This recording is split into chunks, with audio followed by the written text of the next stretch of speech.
안녕하세요. 오늘은 요한계시록에서 정말 신비롭고 또 강렬한 장면 중 하나를 들여다볼 건데요. 바로 요한계시록 10장입니다. 이 달콤하면서도 쓴 사명의 비밀, 지금부터 저랑 같이 한번 파헤쳐 보시죠. 자, 지금 상황이 어떠냐면요. 7나팔 재앙 중에 6번째, 정말 끔찍한 재앙이 막 지나간 참이에요.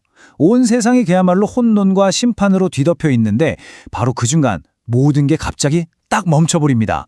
성경을 보면 갑자기 모든 재앙에 대한 이야기가 중단돼요. 이 극적인 침묵, 이게 다음에 올 일에 대한 긴장감을 최고조로 끌어올리는 장치인 거죠. 아니, 그럼 이 멈춤은 그냥 잠깐 숨 좀 돌리는 걸까요? 절대 아니에요. 이 고요함 속에 마지막 심판이 왜 이렇게 시급하고 또 반드시 있어야만 하는지에 대한 아주 중요한 메시지가 숨어 있거든요.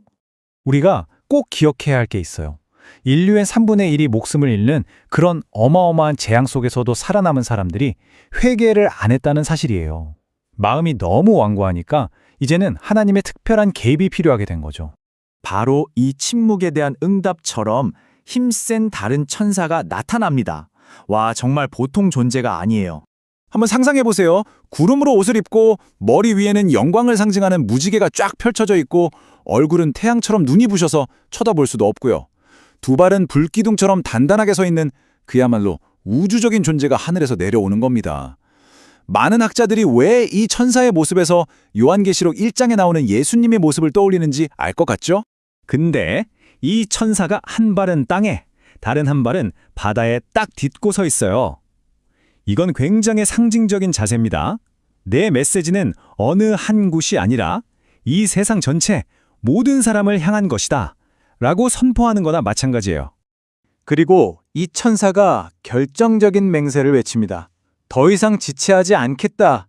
이 한마디가 하나님의 계획이 이제 정말 마지막 단계, 코앞에 닥쳤다는 걸 알려주는 거죠. 여기서 말하는 하나님의 비밀이 뭐냐면요. 바로 역사의 클라이맥스, 구약의 선지자들에게 약속됐던 예수 그리스도의 재림과 하나님 나라의 완성을 말하는 거예요. 자, 이제 이 10장의 하이라이트로 넘어가 볼게요.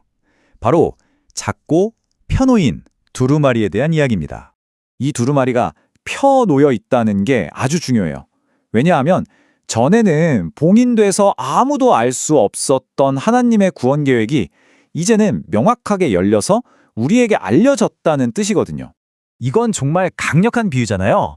옛날에 에스겔 선지자도 똑같은 명령을 받았었죠. 말씀을 그냥 머리로만 아는 게 아니라 완전히 소화해서 내 존재의 일부로 만들라는 그런 깊은 의미가 담겨 있는 겁니다. 자, 바로 여기서 우리는 기독교 메시지가 가진 그 핵심적인 양면성을 보게 되는 거예요. 보세요. 하나님의 구원 계획을 깨닫는 기쁨, 이건 정말 꿀처럼 달콤하죠. 하지만 그 안에는 죄에 대한 심판의 아픔, 또 복음을 전하다 보면 겪게 되는 고난이라는 쓴맛이 함께 들어있는 거예요. 이 둘은 절대 뗄 수가 없어요. 구원의 달콤함을 아니까 잃어버린 영혼들을 보며 쓴 아픔을 느끼게 되고 또 그 쓴 아픔이 있으니까 구원의 메시지를 더 간절하게 전하게 되는 거죠. 정말 놀라운 원리 아닌가요? 하나님의 말씀을 이렇게 달콤함과 씁쓸함까지 전부 내 것으로 만드는 게 끝이 아니에요. 오히려 그게 새로운 임무의 시작점이 되는 거죠. 여기서 진짜 중요한 포인트가 뭐냐면 그 뱃속에 쓴 경험이 우리를 침묵하게 만드는 게 아니라는 거예요. 오히려 그 아픔이 세상을 향한 긴급한 사명을 감당하게 하는 엄청난 동력이 된다는 겁니다. 그렇다면 이 수천 년 전의 환상이 지금 이 시대를 살아가는 우리한테는 무슨 의미가 있을까요? 네, 맞아요. 요한의 이야기는 바로 우리 각자의 이야기가 될 수 있습니다. 요한의 경험을 보면 오늘 우리를 위한 3단계의 분명한 사명이 보여요. 첫째, 말씀을 먹어서 내 것으로 만들고, 둘째, 그 과정에서 오는 쓴 대가를 기꺼이 감당하고, 마지막으로 그 말씀을 세상에 담대하게 전하는 것. 이게 바로 우리의 여정인 거죠. 요한이 먹었던 그 두루마리, 그 말씀의 핵심은 결국 복음이에요. 우리를 죄와 죽음에서 구원하시려고 십자가에서 모든 걸 내어주시고 부활하신 예수 그리스도의 이야기. 이것이야말로 우리가 먹고 우리가 전해야 할 메시지의 심장입니다. 결국 하나님께서 우리에게 주시는 메시지는 이거예요. 우리의 죄를 회개하고 그 구원의 은혜를 받아들여라. 그러면 복음을 전하면서 겪는 그 모든 쓴 경험들, 그건 우리를 구원하신 그리스도의 사랑과 다시 오실 그분에 대한 달콤한 소망 안에서 충분히 이겨낼 수 있다는 거죠. 여러분은 어떠셨어요? 여러분의 신앙생활에서 와, 정말 꿀처럼 달다 느꼈던 순간은 언제였나요? 반대로 정말 쓰다 하고 느꼈던 순간은 또 언제였는지 한번 곰곰이 생각해 보시면 좋겠습니다. 오늘 우리에게 주어진 이 달콤 쌉쌀한 사명의 의미를 다시 한번 깊이 새겨보는 그런 시간이 되길 바랍니다.